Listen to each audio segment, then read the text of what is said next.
Hi friends, welcome to Dhruva study circle. మనం current affairs సంబంధించి most expected questions అని చెప్పేసి ప్రతి సబ్జెక్ట్ వైజ్ చూస్తున్నాం. లాస్ట్ క్లాస్లో మనము ఎన్విరాన్మెంట్, జాగ్రఫీ, అదేవిధంగా తెలంగాణ అంశాలు కూడా చూడడం జరిగింది. ఓకే, మనం ఏంటంటే ఏవైతే ఈ 4 months రౌండప్ ఉన్నాయో దాంట్లో నుండి మనము మ్యాక్సిమం హైలైటెడ్ అంశాలు ఇంపార్టెంట్ ఏవైతే అనుకుంటున్నామో వాటిని మనము ఎక్స్పెక్ట్ చేస్తున్నాం. కాబట్టి మనం ఒక దాదాపు సబ్జెక్ట్ వైజ్ ఒక 20 to 30 మనం క్వశ్చన్స్ అనేది చేస్తూ ఉన్నాం. రైట్, ఈ క్లాస్లో మనము ఎకనామీ సంబంధించి ఏవైతే ఎక్స్పెక్టెడ్ మనకు జనవరి నుంచి ఏప్రిల్ వరకు మ్యాక్సిమం మే కూడా కొన్ని కవర్ అవుతాయి.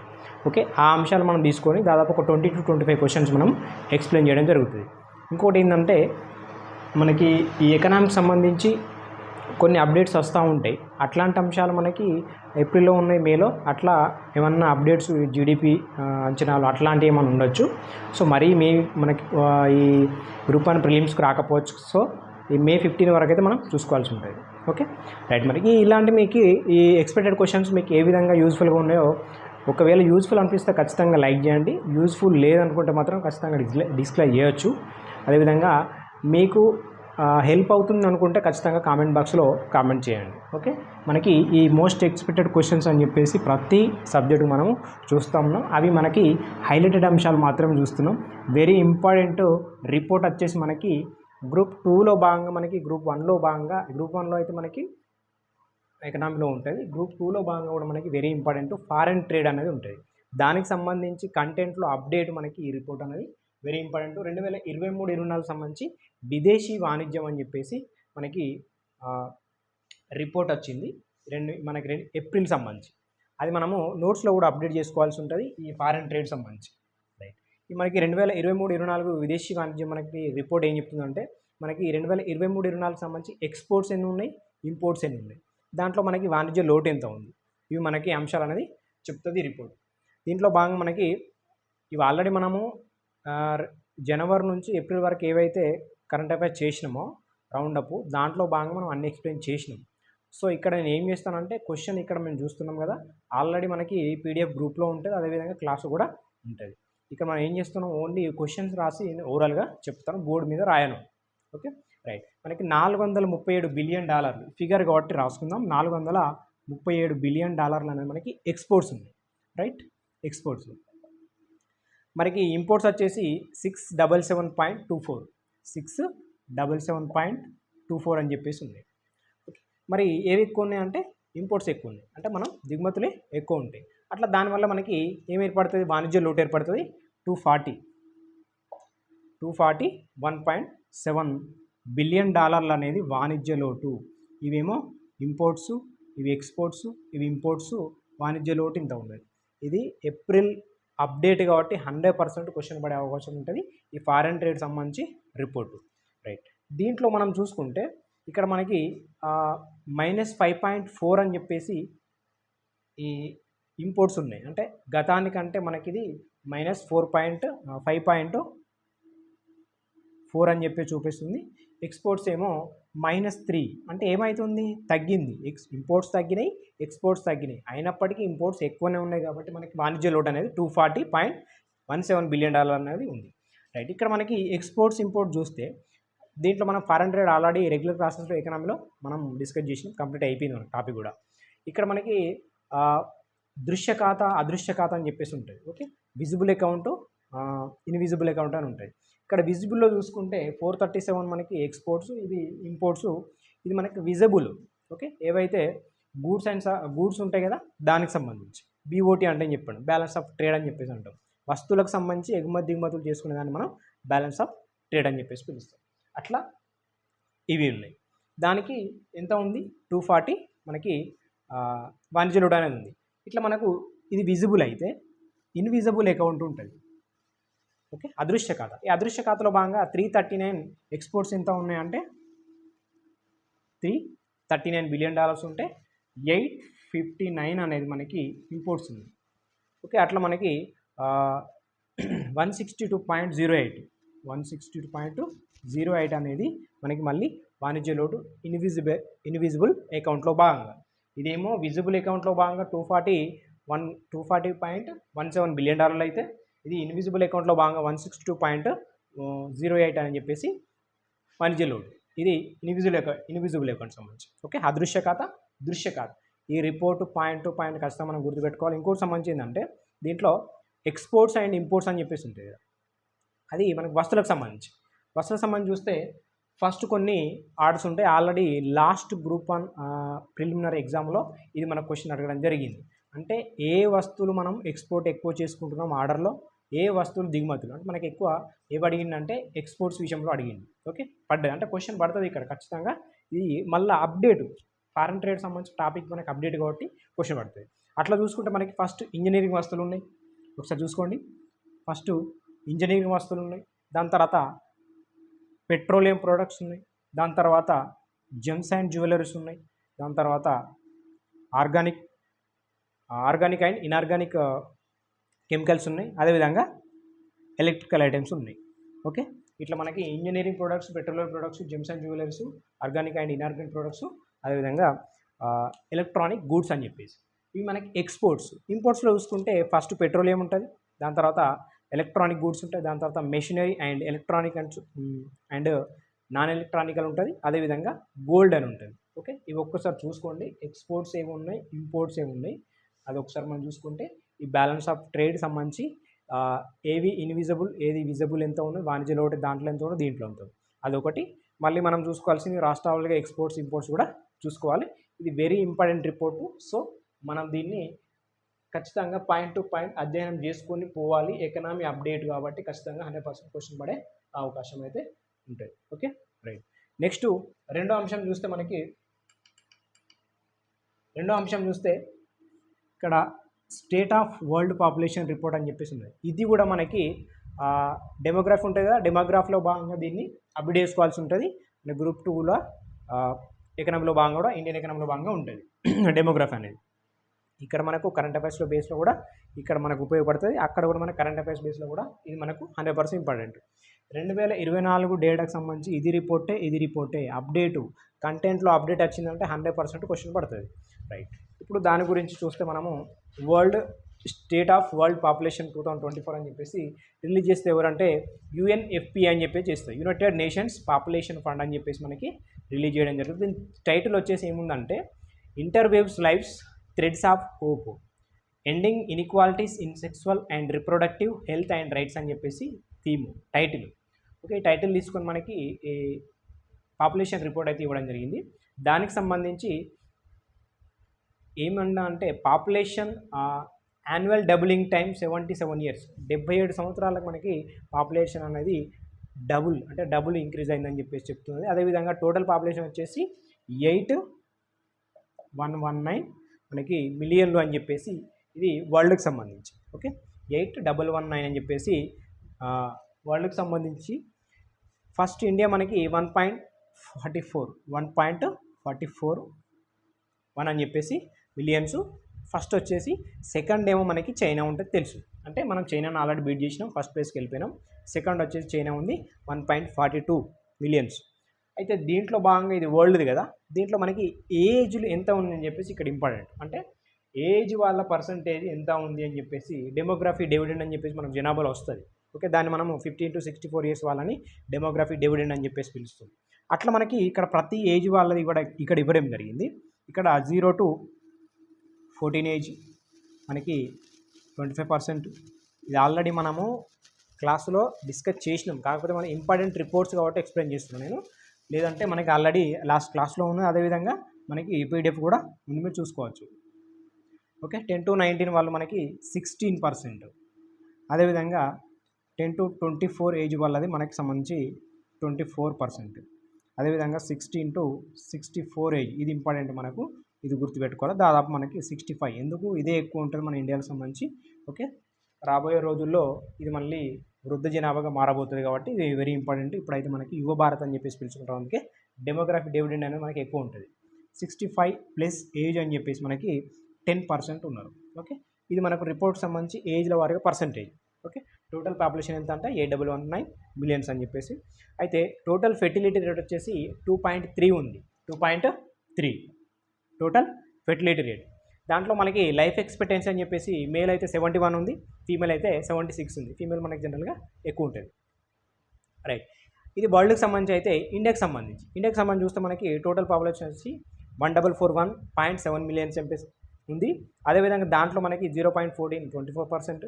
దీంట్లో కూడా సేమ్ 15 to 64 ఇయర్స్ 68%. ఇక్కడ 65 ఉంది కదా, మనది 68%. ఓకే, ఇదేమో 7% ఇండియాది.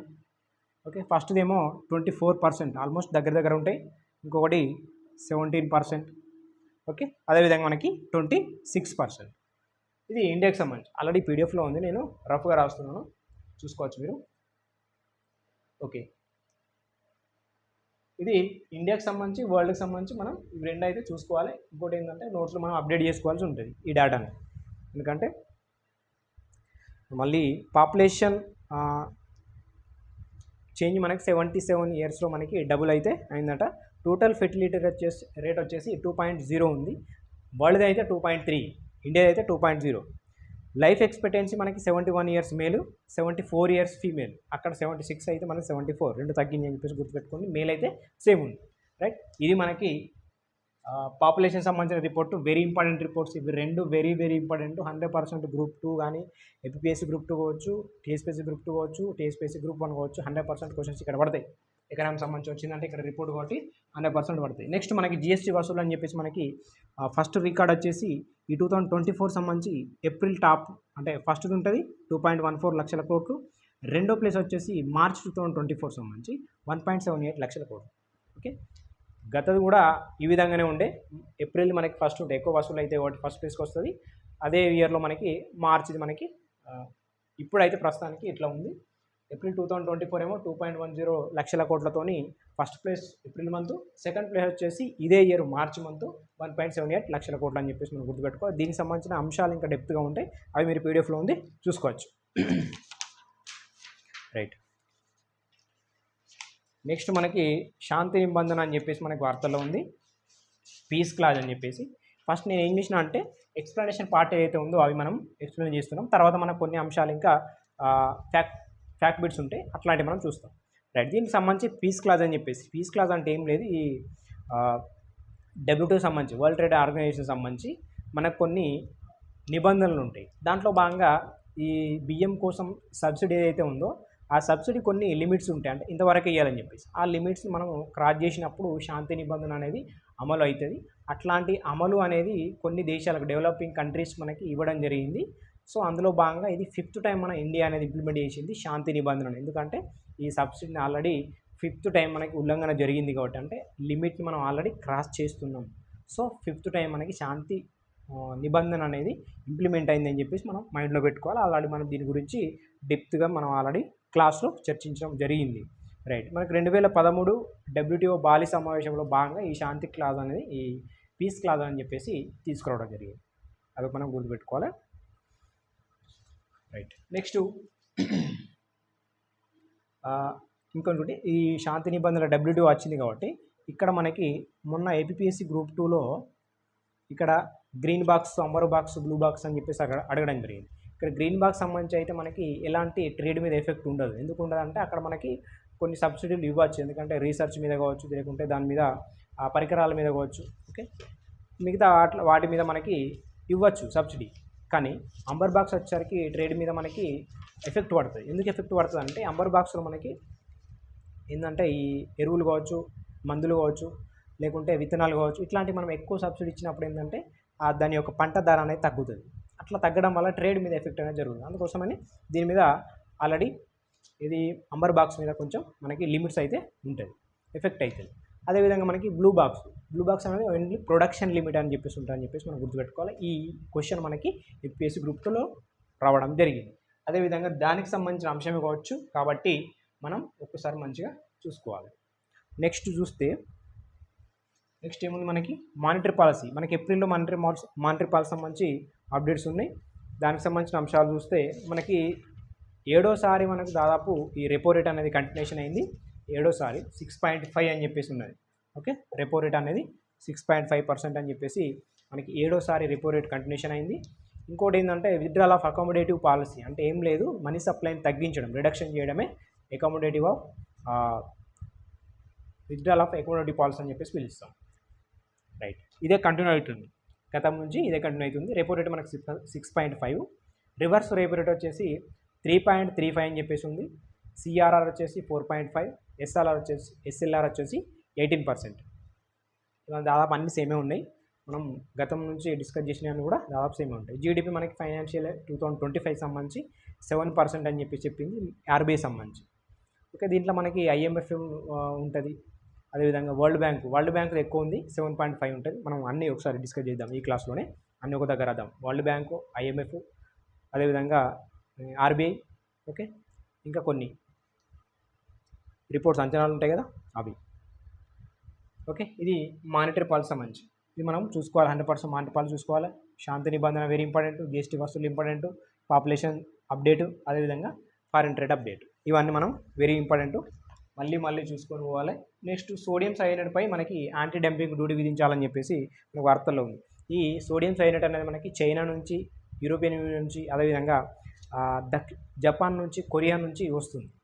అయితే ఇది అంటే ఇబ్బడి ఎక్కువ రావడం వల్ల మనకి దీనివల్ల ఎఫెక్ట్ అవుతుందని చెప్పేసి యాంటీ డంపింగ్ డ్యూటీ, అంటే ఎక్కువ రావడం, దీనికి ఎక్కువ వస్తుంది, సైనైడ్ అనేది ఎక్కువ మొత్తంలో వస్తుందని చెప్పేసి యాంటీ డంపింగ్ డ్యూటీ విధించాలని చెప్పేసి మనకి ఆదేశాలు అయితే జారీ చేయడం జరిగింది, సిఫార్సు చేయడం జరిగింది అని చెప్పేసి మనం గుర్తుపెట్టుకోవాలి. ఇటీవల మనకి యాంటీ డంపింగ్ డ్యూటీ కింది వాళ్ళు దేని మీద అని చెప్పేసి అంటే sodium cyanide. Next HDI report 2023-24 చూడండి. ఏప్రిల్ మనకి మంత్ అంటే రిపోర్ట్ మంత్ అని చెప్పేసి గుర్తుపెట్టుకోవాలి.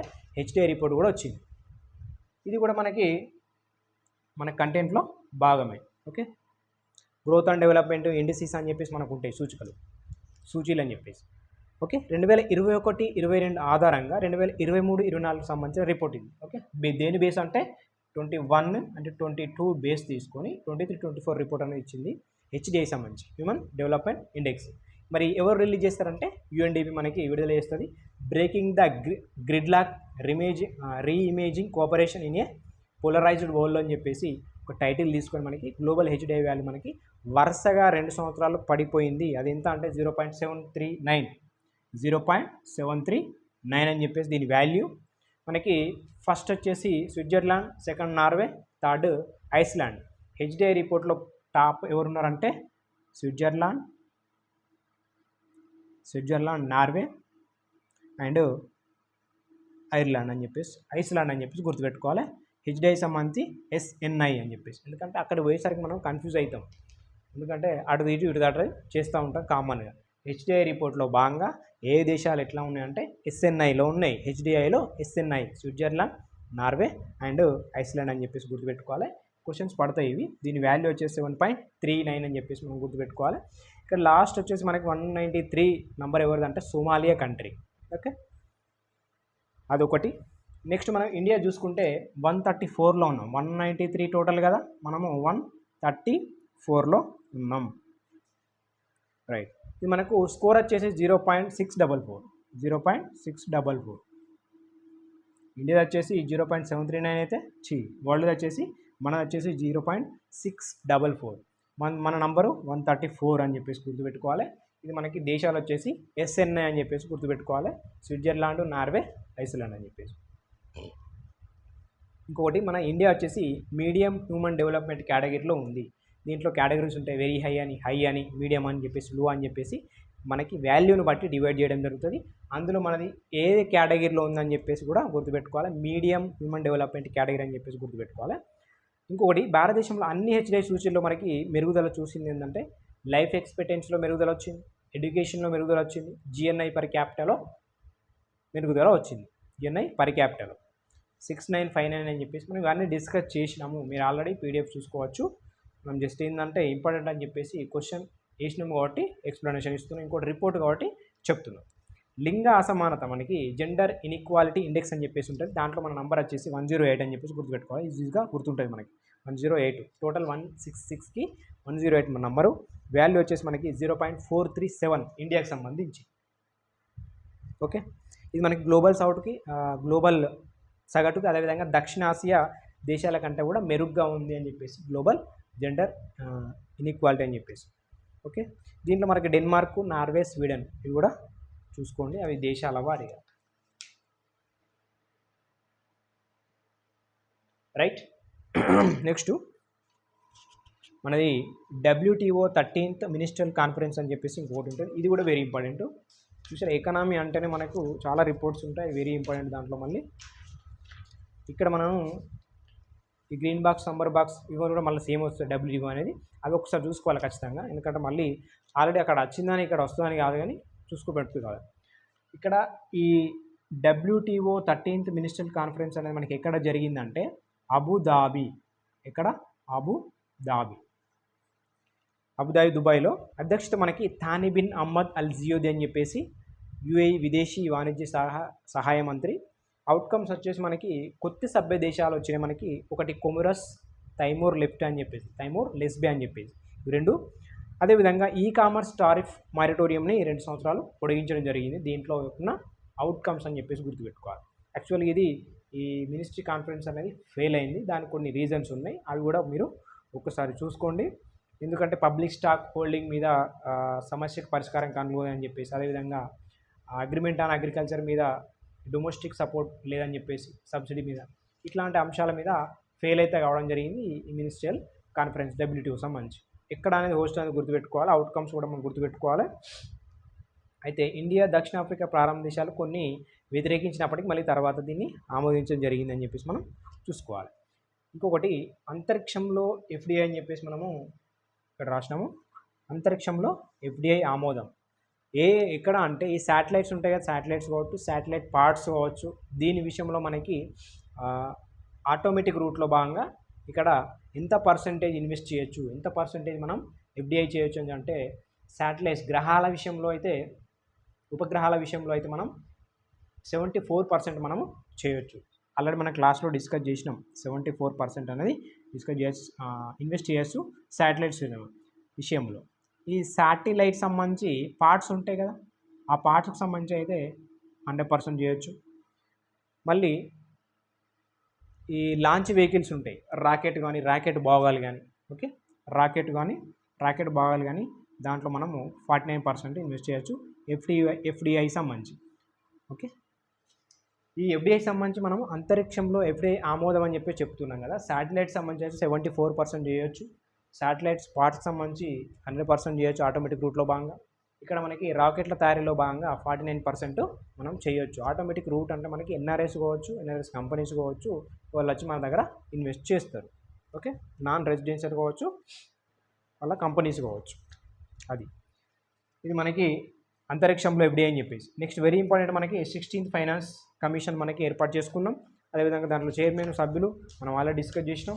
అయినప్పటికీ మళ్ళీ ఒకసారి మనం చూసుకోవాలి, ఇక్కడ మనకి క్వశ్చన్ పడుతుంది. ఓకే, మనకి అరవింద్ పనగారి తెలుసు మనకి చైర్మన్. కార్యదర్శి రిత్విక్ రంజనం పాండే అని చెప్పేసి. నీతి ఆయోగ్ ఫస్ట్ వైస్ చైర్మన్ ఎవరు అంటే మనకి అరవింద్ పనగారియా. ఇప్పుడు మనకి ఫైనాన్స్ కమిషన్కి చైర్మన్ గారు. ఇప్పుడు సభ్యులు ఎవరంటే అజయ్ నారాయణ్ ఝా, శ్రీమతి అన్ని జార్జ్ మాథ్యూ, మనోజ్ పాండా, అదేవిధంగా సౌమ్య కాంతి ఘోష్. ఈ మనోజ్ పాండా మనకి నిరంజన్ రాజ్యాధ్యక్ష అని చెప్పేసి, నిరంజన్ రాజ్యాధ్యక్ష అని చెప్పేసి ఆయన ప్లేస్లో మనోజ్ పాండా రావడం జరిగింది. ఓకే, ఆయన తప్పుకోవడం వల్ల వీళ్ళందరూ ఫుల్ టైం, ఒక సౌమ్య కాంతి ఘోష్ మాత్రం పార్ట్ టైం మెంబర్ అని చెప్పేసి గుర్తుపెట్టుకోవాలి. ఇక్కడ అజయ్ నారాయణ్ ఝా మనకి ఆల్రెడీ 15th ఫైనాన్స్ కమిషన్లో సభ్యుడు. ఓకే, ఇంకొకటి ఏంటంటే ఈ 16th ఫైనాన్స్ సంబంధించి 31st అక్టోబర్ 2025 నాటికి మనకి వాటి యొక్క సిఫార్సులను మనకి చెప్తుంది, అంటే అందిస్తుంది. ఇది మనకి అమలు ఎప్పటి నుంచి అంటే 2026 ఏప్రిల్ 1 నుంచి మనకి అమల్లోకి వస్తుంది. ఈ అంశం మనం గుర్తుపెట్టుకోవాలి. తెలుసు, మనం ఆల్రెడీ ఫైనాన్స్ కమిషన్ యొక్క విధులు ఏంది అని చెప్పేసి మనం ఆల్రెడీ ఎకనామిక్ క్లాసెస్ మనము ఇండియన్ ఎకనామీ ఆల్మోస్ట్ కంప్లీట్ చేసినామంటే ఒక ఇండస్ట్రియల్ ఉంది, అదేవిధంగా ఈ డెమోగ్రఫీ ఉంది. ఇవి రెండు కంప్లీట్ చేస్తే మనం ఆల్రెడీ ఇండియన్ ఎకనామీ కంప్లీట్ చేసుకుంటాం. ఎకనామీలో భాగంగా చూద్దాం. ఈ గ్రూప్ 1 ప్రిలిమ్స్ అయిన తర్వాత మనకి గ్రూప్ 2కి దానికి సంబంధించి గ్యాప్ చూసుకొని మనం క్లాసెస్ చేసే ప్రయత్నం చేద్దాం ఎకనామీ సంబంధించి. రైట్, ఇది 16th ఫైనాన్స్ సంబంధించి. ఓకే, నెక్స్ట్ ఇంకొక 2 క్వశ్చన్స్ మనము బోర్డు మీద రాసి మళ్ళీ ఎక్స్ప్లెయిన్ చేద్దాం.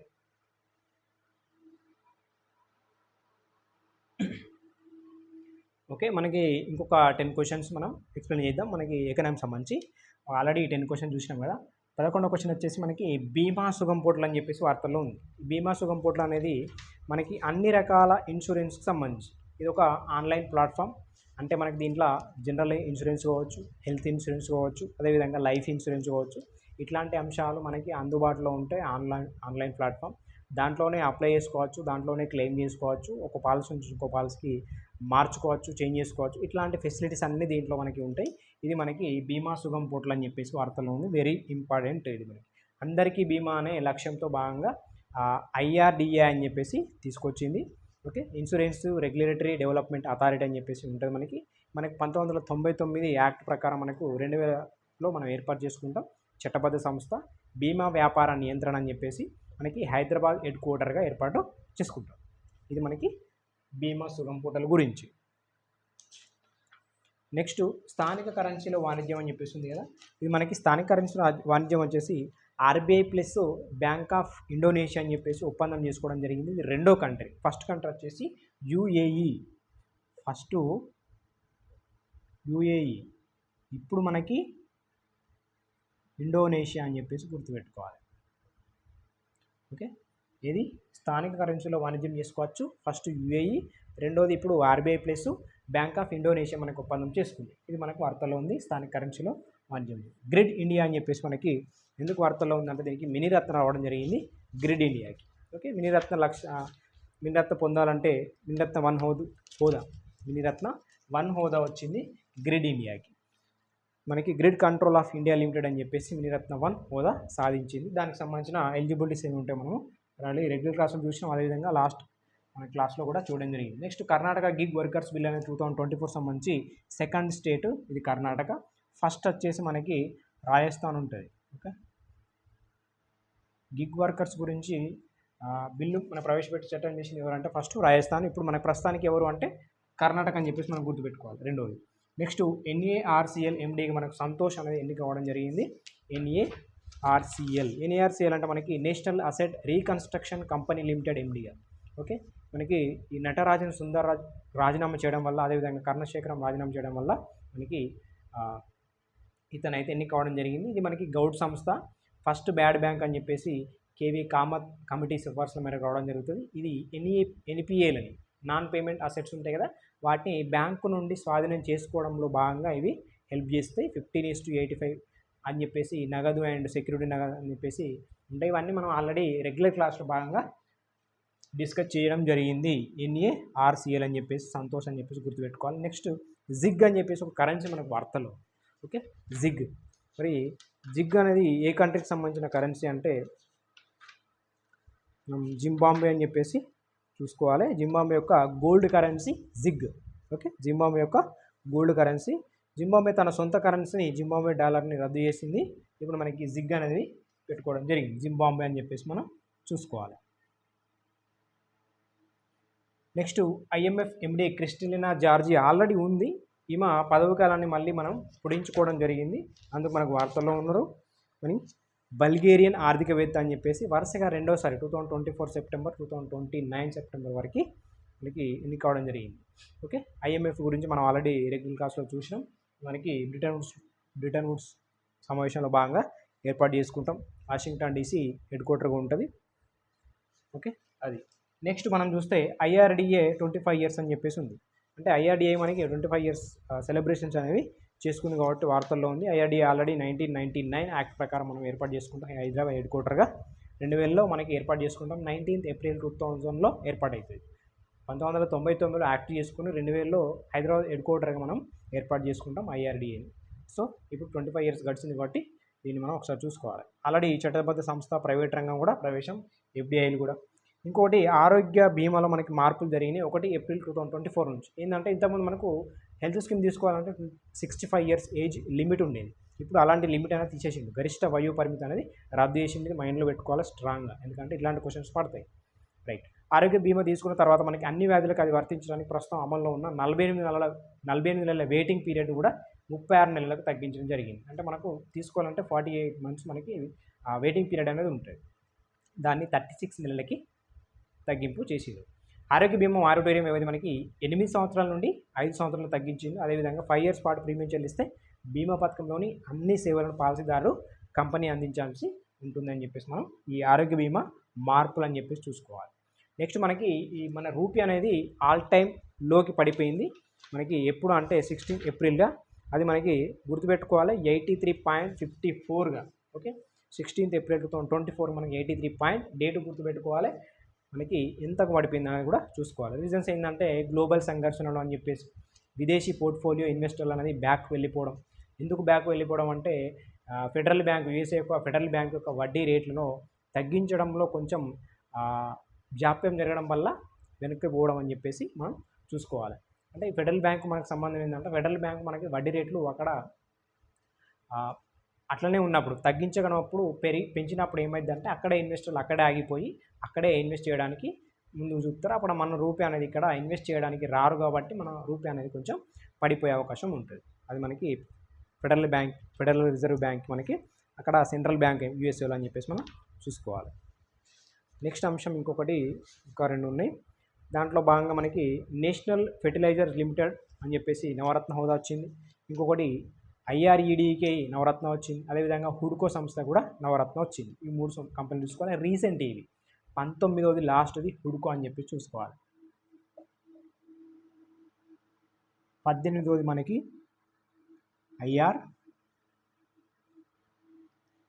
IREDA, 17వ మనకి నేషనల్ ఫెర్టిలైజర్ లిమిటెడ్ సంస్థ అని 17వ. ఇవన్నిటికి మనకి రీసెంట్గా నవరత్న హోదా రావడం జరిగింది. ఓకే, ఇవి మనకి కరెంట్ అఫైర్స్ సంబంధించి ఎకానమీ అంశాలు. ఓకే, మనం ఆల్మోస్ట్ ఒక 20 కొన్ని ఎక్స్ప్లెయిన్ చెప్పినాం. 20 to 25 అని చెప్పేసి దాదాపు ఒక ఎకనామిక్ క్వశ్చన్స్ ఎక్స్ప్లెయిన్ చేయడం జరిగింది. ఈ క్వశ్చన్స్ కనుక మీకు ఖచ్చితంగా హెల్ప్ఫుల్ అయితే అని చెప్పేసి అనుకుంటున్నాను. మీకు నిజంగా హెల్ప్ఫుల్గా ఉంది అనుకుంటే ఖచ్చితంగా కామెంట్ రూపంలో, అదేవిధంగా లైక్ రూపంలో తెలియజేయండి. మీకు నచ్చకుంటే ఖచ్చితంగా డిస్లైక్ చేయొచ్చు. అదేవిధంగా కామెంట్లో కూడా నాకు నచ్చలే అని చెప్పేసి ఓపెన్గా పెట్టచ్చు. ఎందుకంటే ఎక్కువ మందికి రీచ్ అవ్వడం కోసమే మనం చెప్పడం, అంతే తప్ప మనకి ఇంకేదో పర్పస్ కాదు. ఓకే, నెక్స్ట్ మనము పాలిటీ, అదేవిధంగా సైన్స్ అండ్ టెక్నాలజీ, ఇంకా అవార్డ్స్ కావచ్చు, మిగతా అంశాలు కూడా సేమ్ సబ్జెక్ట్ వైజ్ మనం కంటిన్యూషన్లో చేస్తాం. అప్ టు గ్రూప్ 2 వరకు దాదాపు ఒక 2 days ముందు వరకు మనం ఆపేద్దాం. Okay, thank you.